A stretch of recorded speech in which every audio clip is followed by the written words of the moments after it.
Hi everyone, I am Mohi Kumar. I will talk today some important examples of the linear transformations. Okay, so आज हम already इससे पहले जो video मैंने बनाया था अपलोड किया है उसमें भी कुछ इम्पोर्टेंट एग्जांपल्स मैंने कराए हैं. ओके, जो एंट्रेंस एग्जामिनेशन के हिसाब से और यूपीएससी के हिसाब से इम्पोर्टेंट है. ओके, आज मैं बात करूंगा कुछ इम्पोर्टेंट एग्जांपल्स की. ठीक है, जिन्हें मैंने खुद सेलेक्ट किया है बुक से और मेरे हिसाब से इम्पोर्टेंट है for UPSC. Okay, so let us start. पहला क्वेश्चन है मेरा. क्वेश्चन देख लेते हैं. पहला क्वेश्चन क्या है यहाँ पे. ठीक है, question is that let V a vector space है. ओके, और वेक्टर स्पेस कैसा है, वो है set of all matrices of order 2. Okay, कैसा है मेरा, set of all matrices of order 2 and let T be a linear transformation from V2R to VR. Okay, then and defined as T of A equal to AM minus MA where M equal to 2/2 की कोई matrix है. Okay, 1,1 and 1,1. Then find NT. NT means null space. Second is basis of NT. Third is range space and next is basis of RT. Okay, so there are 4 questions in only one question. Okay, एक question में 4 question को मतलब solve देखेंगे solution कि ऐसे इस type के question आ जाए. अगर इस टाइप का कोई क्वेश्चन आ जाए, ठीक है, यूपीएससी बना दे, अदर एंट्रेंस एग्जामिनेशन बना दे या कोई यूनिवर्सिटी क्वेश्चन बना दे इस टाइप का, तो कैसे सॉल्व करेंगे. ठीक है, ये रिलेटेड एक मैट्रिक्स है. ठीक है, तो देखो कोई मेरे पास मैट्रिक्स लीनियर ट्रांसफॉर्मेशन है. ठीक है, और वो डिफाइंड है इस तरीके से. ठीक है, इसका मुझे सॉल्यूशन चाहिए. कि अब इसके लिए लीनियर ट्रांसफॉर्मेशन, उसके लिए क्या चाहिए मुझे, एनटी नल स्पेस गेन करना है. एनटी, ठीक है, उसके लिए बेसिस गेन करना है. नल स्पेस के लिए बेसिस क्या होगी. ठीक है, and now we want to find range. Okay, and also we find basis of RT. Okay, basis of range space. So first I will talk now solution. What is the solution about the what is the solution of this question? So I am going to discussing about the solution of this question. So first we find NT. Okay, for NT is a subspace of a vector space. Okay, जो मेरा domain होता है. ठीक है, domain से कोई जैसे linear transformation कहां से कहां तक मेरी T VR to VR. T का जो मेरा नल स्पेस होता है वो क्या होता है, किसका सब स्पेस होता है, इस वाले इसका सब स्पेस होता है. ठीक है, होता नहीं होता. और जो नल स्पेस कैसे डिफाइन होता है, एनटी जो डिफाइन होता है उस तरीके से होता है U belongs to U such that TU equal to 0. ये तो होता है ना नल स्पेस. ओके, अब मुझे करना क्या है. अब यहाँ पे तो कोई ये कैसा है, V2 और मेरा कैसा है, V2 जो वेक्टर स्पेस दे रखा है यहाँ पे, वो क्या है मेरा, वो है set of all matrices of order 2. Set of all matrices of order 2. Therefore here we take any element from we take any element from here, and the element will be form of a matrix of order 2. So therefore we take any element A equal to A comma B comma C comma D. Okay, belongs to NT. मैंने कोई NT में क्या ले लिया, एक element ले लिया. Okay, now NT जैसे now we have T of A equal to 0 and T of A equal to, it will happen, it has already given. So therefore we find it will be TA equal to 0 and TA equal to is given. So therefore TA, A is equal to here and M is equal to here. So we put value of A, M and A. So we find A, B, C, D and 1, 1 minus 1, 1, A, B, C, D. Okay, equal to here 0. So therefore there. Okay, now we can multiply matrix multiplication. Okay, so here we can find the matrix multiplication. So after solving we find Okay, we can solve. You know about the matrix multiplication or not? If you know, then we can do. So we can find one and it will be 8 and it will be 8 multiplied by 8 and 8 multiplied by 8 and 8 multiplied by 8 and after it 8 multiplied by 8. Therefore 8 multiplied by 8 and 8 by 8 and 8 by 8 and 8 by 8. Okay, now we find. So there we find okay, so A minus D minus C.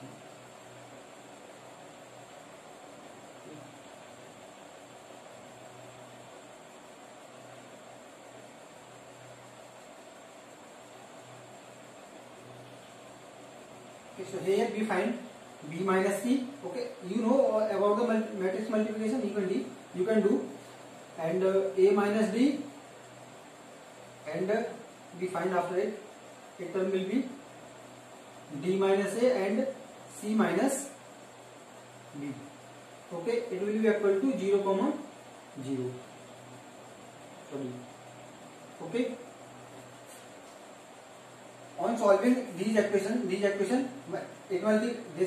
वाली matrix का multiplication इस वाली matrix का इस वाली का इसके साथ, और उसके बाद क्या करना है, मुझे माइनस कर देना. ठीक है, तो मैं माइनस करने के बाद क्या मिल जाएगा मुझे, ये वाला टर्म मिल जाएगा.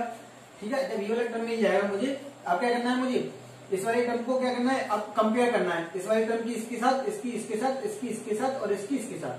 सो therefore we find B minus C equal to 0 and A minus D equal to 0. Okay, so therefore B is equal to C and A is equal to D. Okay, A is equal to D. Okay, from here if we take D minus A equal to 0, so therefore it will be A equal to D. It will be equal to 0, so therefore B equal to C.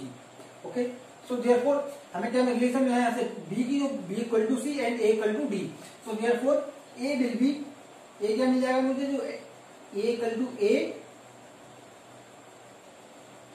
Comma B, B कितना है मेरा, B equal to B का B. Okay, and A B and C, C B and D equal to A. Okay, okay, D equal to A and C equal to B. So A will be form of A. This is the NT. NT क्या हो गया मेरा, ये NT हो गया मेरा. Okay, NT तो हो गया मेरा, ये NT में बिलोंग कर गया ना. NT में एलिमेंट क्या हो गया, ये NT का सेट हो गया पूरा, ये belongs to NT. Okay, now मैं सेकंड की बात करूं यहीं पे. ये फर्स्ट हो गया मेरा. ठीक है, मुझे चाहिएगा NT गेन करना था, मुझे NT मिल गया. ठीक है, now you want to find the value, now you want to find the basis of NT. Okay, so for NT, the basis of NT, so the NT can be written as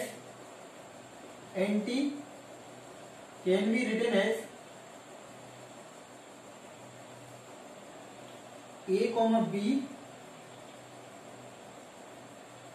and B comma A. Okay, so it can be written as A 1, 0, 0, 1 plus B 0, 1, 1 and 0. Okay, it can be written as in the form, therefore 1, 0, 0, 1 and 0, 1 and 1, 0. It means these are the basis. Basis क्या है, कोई अब देखो ये anti था मेरा, ये anti हो गया, ये एंटी हो गया नहीं हो गया, एंटी का एलिमेंट एंटी हो गई पूरी. एंटी में इस टाइप के एलिमेंट है ना मेरे, एंटी में इस टाइप के एलिमेंट होंगे, देयरफॉर मैं ठीक है एंटी में इस टाइप के एलिमेंट होंगे मेरे. अब मैं क्या कह रहा हूँ, अब उसके लिए बेसिस क्या होती है, बेसिस वो होती है जो पूरे उस कोई भी किसी भी सेट के लिए कोई भी सेट है. ठीक है, मेरे पास उसका कोई सबसेट ले लूं, वो उसके लिए बेसिस का काम, वो उसके लिए बेसिस कही जाएगी. कोई भी सबसेट किसी सेट का बेसिस होगा, अगर वो सेट उसको जनरेट कर दे उस सेट को, तो मैं क्या कहूँगा बेसिस होगा. ठीक है, और क्या होता है, LI हो जाए. ठीक है, LI हो जाए. So therefore it is both are LI, linearly independent, and it generates whole NT. So therefore it will be basis. So therefore therefore the basis of NT equal to 1, 0, 1 and 0, 1, 1, 0. Okay, it will be NT.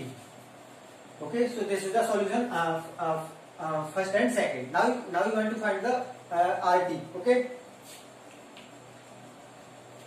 have you any doubt? If you have any doubt, you can comment me. Okay, मुझे नहीं लगता कि आपको अभी भी कोई doubt होगा, क्योंकि इस टाइप के क्वेश्चन शायद मैट्रिक्स से रिलेटेड है, इसमें थोड़ा सा टफ लगा होगा, वैसे इस टाइप के क्वेश्चन मैंने करा दिए। ठीक है, एंटी गेन करना, रेंज गेन करना, ओके, उसके लिए बेसिस गेन करना, रैंक गेन करना। Now we want to find the basis, sorry RT, range space. I will talk about third part. Okay, so for RT means range of a linear transformation. Okay, इसकी range क्या है? ठीक है, अब suppose करो range में मैंने कोई एलिमेंट ले लिया, let P Q R S belongs to R T. Okay, फिर पी क्यू आर मैंने कोई एलिमेंट ले लिया, ये बी क्या है मेरा, रेंज है ना, ये इसकी रेंज है ये वाली। अब इसमें ये रेंज होगी, रेंज क्या होगा, इसका कोई सबसेट होगा, और ये क्या है मेरा, बी आर क्या है मेरा, set of all matrices of order 2। Okay, तो इसमें क्या सबसे एलिमेंट तो हो गए, वो स्टैक के एलिमेंट होंगे, और मतलब मैट्रिक्स की फॉर्म में होंगे, नहीं होंगे, तो मैट्रिक्स की फॉर्म में होंगे वो एलिमेंट, मैंने स्टैक के एलिमेंट माने हैं। ठीक है, ये एलिमेंट मुझे मिल गए, तो ये कोई एलिमेंट ले लिया मैंने मैट्रिक्स उसका, इसका रेंज स्पेस का। अब ये रेंज स्पेस का एक एलिमेंट ले लिया। ठीक है, now and suppose if alpha is equal to A and beta is equal to A, B, C, D belongs to NT. Okay, it means belongs to B. Okay, therefore we know that, therefore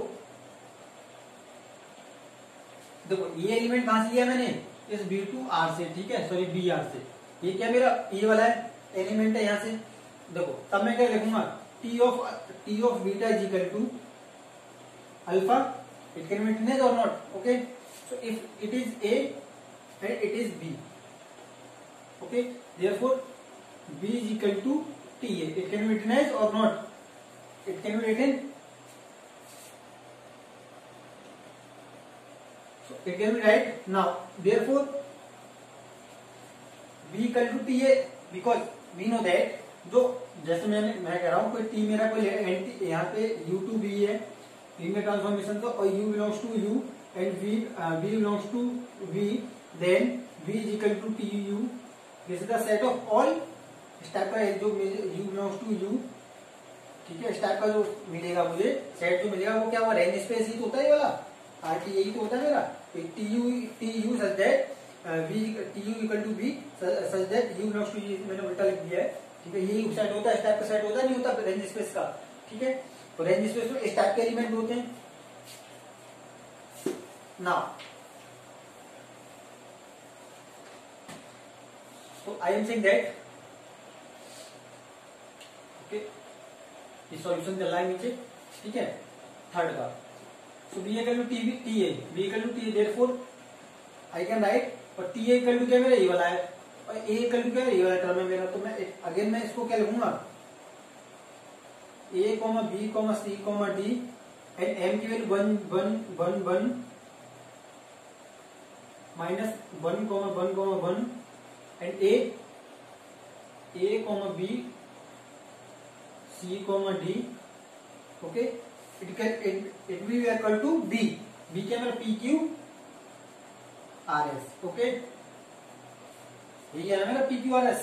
now अब इसकी value जो मैंने find out करी थी वो क्या आई थी मेरी, इसको सॉल्व करने पे ये मिला था मुझे B minus C and A minus D minus A and C minus B equal to PQRS। Okay, now comparing we find B minus C equal to P and A minus D equal to Q and D minus A equal to R and C minus B equal to S। Okay. तो मुझे 4 equation मिल गई, 4 equation मिल गई, 1 2 3 4। On solving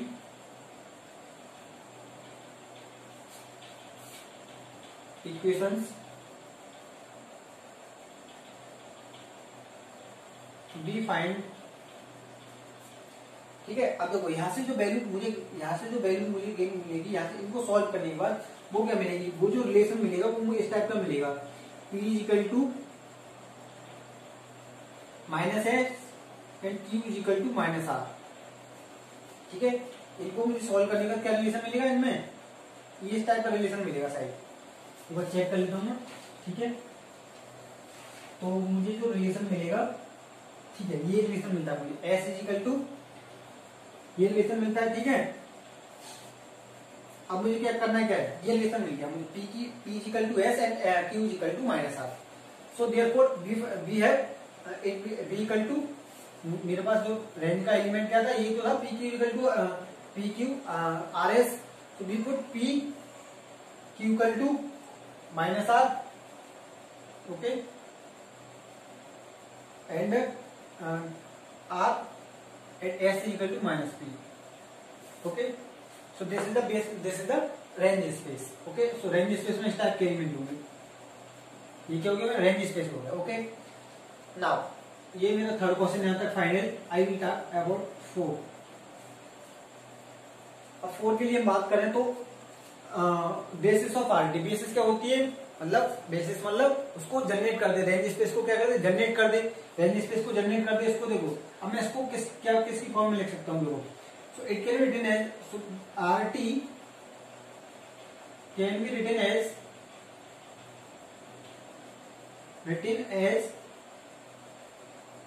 देखो इसको किसकी, minus R minus P. Okay, so मैं इसको क्या लिख सकता हूँ, P 1 0 0 minus 1 plus R, okay, 0 minus 1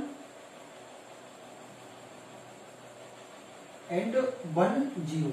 it can be written, इसको मैं इसकी फॉर्म में लिख सकता हूं ना, okay. It can be written as a linear as in this form.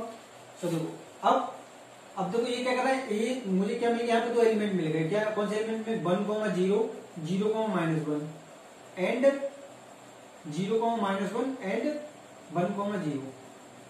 So both element generate the range space, both element generate the basis. क्या, किसको जनरेट करना है, रेंज स्पेस को जनरेट करना है। अरे देखो, इन दोनों एलिमेंट से, देखो इन दोनों एलिमेंट से किसको, ठीक है ना। तो उसके लिए बेसिस मिल जाएगी, क्या मिल जाएगी, बेसिस ऑफ आरटी क्या हो जाएगी मेरी, 1 0 0 माइनस 1 एंड 0 1 एंड माइनस 1 0, ठीक है। तो इस बेसिस ऑफ आरटी ये होगी, ठीक है। और एक और क्वेश्चन के लिए बात कर लेते हैं, ठीक है। क्वेश्चन इज दैट, ठीक है, ये भी अपने आप में एक इम्पोर्टेंट क्वेश्चन है मेरे हिसाब से, ठीक है। तो देख लेते हैं क्वेश्चन क्या है। Question is that let B a vector space है, ठीक है, बी भी वेक्टर स्पेस है and T be linear transformation from V to B and then to that following statement for about T are equivalent, ठीक है। कुछ statement दे रखे हैं अबाउट टी रिलेटेड टू, वो क्या करें, इक्विवेलेंट, ठीक है। First is that RT intersection empty is non-empty, and second is that T of T alpha equal to 0 implies T of alpha equal to 0, ठीक है। मेरे पास कोई लीनियर ट्रांसफॉर्मेशन दे रखी है, from vector 1 vector to second vector same है, ठीक है, फ्रॉम B टू B है, ठीक है।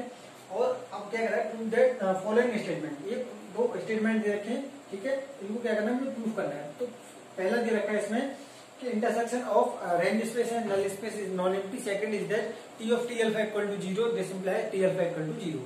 सो ठीक है, अब इसको प्रूव करने के लिए मुझे करना क्या है, ठीक है, इसको प्रूव करने के लिए करना क्या है मुझे, कि मैं पहले से जो पहला स्टेटमेंट है उसको यूज करके सेकंड वाले स्टेटमेंट को प्रूव कर दूं, या फिर सेकंड वाले स्टेटमेंट को यूज करके पहला वाला प्रूव कर दूं, ठीक है। तो पहला पार्ट जो मैंने प्रूव किया है, ठीक है, पहला वाला पार्ट मैंने यहाँ से प्रूव किया है, पहला वाला यहाँ से सॉल्यूशन है वाला, ठीक है।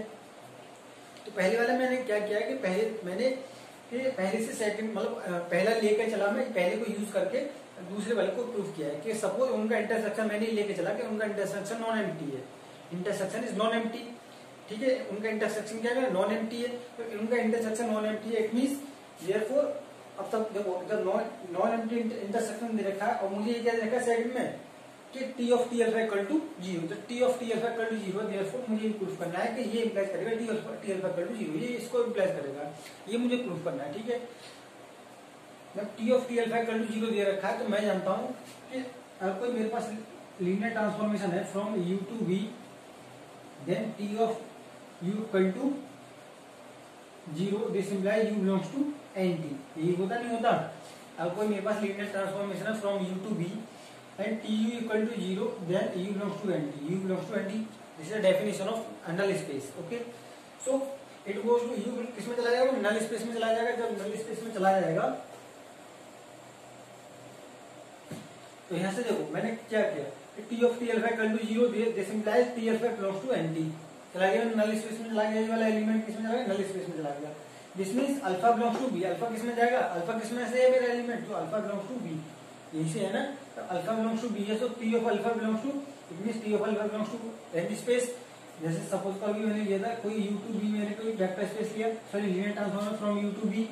ठीक है, अब मैं क्या कह रहा हूँ कि सपोज करो कि मैंने alpha belongs to u element ले लिया, अल्फा, ठीक है, अल्फा बिलोंग्स टू u से alpha belongs to u, then T of alpha किसमें जाएगा मेरा, रेंज स्पेस में जाएगा नहीं जाएगा, अरे रेंज ऑफ टी में जाएगा नहीं जाएगा, रेंज में चला जाएगा। ठीक है, वही है कि अगर alpha belongs T of alpha belongs to NT, therefore alpha belongs to B, ये बी में जाएगा अल्फा, तो अल्फा बी जाएगा therefore T alpha belongs to n t.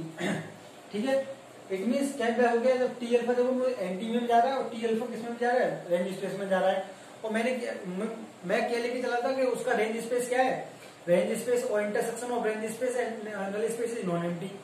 पहले को ये तो लेके चला के रेंज फर्स्ट इंप्लाइज मैं ये लेके चला था कि टी उनका नल स्पेस, उनका जो इंटरसेक्शन है वो क्या नॉन एम्प्टी लेके चला हूं मैं। ठीक है, तब इस वाली कंडीशन से इसको प्रूव करना है। ठीक है, तो नॉन एम्प्टी इंटरसेक्शन है, but T alpha belongs to NT और T alpha belongs to RT, therefore T alpha belongs to NT intersection RT, therefore but its intersection 0, so therefore t alpha equal to 0, so hence first implies this implies this implies, okay, this implies t alpha equal to 0, okay, this is the proof of first. Now we'll talk about second implies first it means if t of t alpha equal to 0, this implies t of alpha equal to 0 and we will use it and we will prove it, okay, इसको use करके मुझे proof करना है कि उनका intersection क्या है, non empty है। अब सपोज करके चला मैं उनका इंटरसेक्शन क्या है, मेरा नॉन एम्प्टी है, मैंने ये लेके चला उनका इंटरसेक्शन क्या है, नॉन एम्प्टी है, उसमें नॉन एम्प्टी है, मतलब नॉन एम्प्टी नहीं, मतलब सॉरी क्या है, उसमें कोई नॉन एम्प्टी नहीं है, मेरा इंटरसेक्शन क्या है, नॉन एम्प्टी नहीं, मतलब उसमें क्या है, कोई एक एलिमेंट उसमें बिलोंग कर रहा है। मैंने सपोज करा इंटरसेक्शन क्या है उनका, नॉन एम्प्टी है, ठीक है, एम्प्टी नहीं है। अब सपोज करो मैं अल्फा बिलोंग्स टू आरटी और अल्फा बिलोंग्स टू कोई एलिमेंट लिया उनके इंटरसेक्शन में। अब ठीक है, जब अल्फा दोनों, it means alpha belongs to alpha NT और alpha belongs to RT, range space में भी जाएगा वो और किस में भी जाएगा, नल स्पेस में भी जाएगा। ठीक है, जब नल स्पेस में आएगा इसमें चला जाएगा, जब नल स्पेस में जाएगा देयरफॉर जब नल स्पेस में कोई एलिमेंट जाता है, कब जाता है, therefore T of alpha equal to 0 when T is linear transformation, it will be hold, therefore T alpha will be 0। अब देखिए, अब सपोज करो मैं कोई बी एलिमेंट मैंने यहाँ से ले लिया वेक्टर स्पेस, जैसे यहाँ पे देखा शो किया गया कि वी मैंने क्या ले लिया, सॉरी बीटा एलिमेंट ले लिया इस बी से। ठीक है, अब इस बीटा को मैं क्या लिख सकता हूँ, alpha belongs to range space में है ही, अल्फा बिलोंग्स टू ऑलरेडी दे रखा है। तो देखो मैं क्या कर रहा हूँ, इसका कोई एलिमेंट मिले यहाँ से ले लू, यहाँ पे समझ लीजिए इसको। सपोज करो इसका कोई एलिमेंट ले लू मैं, सपोज करो कि alpha belongs to U, okay, और beta belongs to range of T, तो इसको क्या रखूंगा, T alpha equal to beta लिखा जाएगा नहीं लिखा जाएगा, ओके, लिखा जाएगा नहीं लिखा जाएगा, मतलब beta belongs to range T में, तो beta equal to T alpha, alpha belongs to U, it can be written similarly. अब यहाँ पे मैं उल्टा लिख दिया। ठीक है, अब इसको मैं क्या लिख रहा हूँ, अब तो अल्फा मेरा आरटी में रेंज स्पेस में जाता है, तो अल्फा को क्या लिख रखता हूँ, alpha equal to T beta और बीटा बिलोंग्स टू बी, यही मैं बता रहा हूँ। ठीक है, अब alpha equal to T beta मुझे मिला नहीं मिला, alpha equal B, here we find alpha is equal to t beta. Now अब देखिए alpha is equal to t beta, b operate t, so therefore we find t of t beta equal to t of alpha, but therefore t of alpha equal to 0, but t of alpha equal to 0, already prove because alpha belongs to NT, therefore T alpha equal to 0, so T, but therefore it will be equal to 0. So thus there exists a beta belong, thus there exists a beta belongs to B such that T beta equal to 0, but T beta equal to alpha, ये मैंने ये बताया भी, T beta equal to alpha is not equal to 0. This contradicts the given hypothesis, therefore ये क्या मुझे contradiction मिल गया नहीं मिल गया, ये क्या हो गया, नॉन एम्प्टी हो गया. जब ये नॉन एम्प्टी हो गया therefore the given hypothesis contradicts हो गया, therefore alpha belongs to G, therefore उनका इंटरसेक्शन क्या हो गया, मेरा नॉन एम्प्टी हो गया. इंटरसेक्शन मिल भी अल्फा की वैल्यू क्या हो जाएगी, तो ये कॉन्ट्रडिक्शन मिल गया मुझे. जब ये कॉन्ट्रडिक्शन मिल गया और ये ऑलरेडी यहाँ पे कॉन्ट्रडिक्शन लेके चला था, तो therefore ये वाला कॉन्ट्रडिक्शन क्या हो गया, फेल हो गया. तो therefore उनका इंटरसेक्शन क्या हो गया, नॉन एम्प्टी हो गया. Okay, so this is the solution of the question. Okay, next video में मैं बात करूंगा sum of two linear transformations and product of two linear transformations. Okay, and some its examples, and I will talk set of all linear transformation as a vector space. Okay, जो set मिलेगा मुझे, space मिलेगा, ठीक है, जो set या space, जो space मिलेगा, set of the space of the set of all linear transformation. Okay, ये जो वेक्टर स्पेस, वो अपने आप में क्या होगा, वेक्टर स्पेस होगा. ठीक है, इस बात को प्रूव करूंगा नेक्स्ट वीडियो में.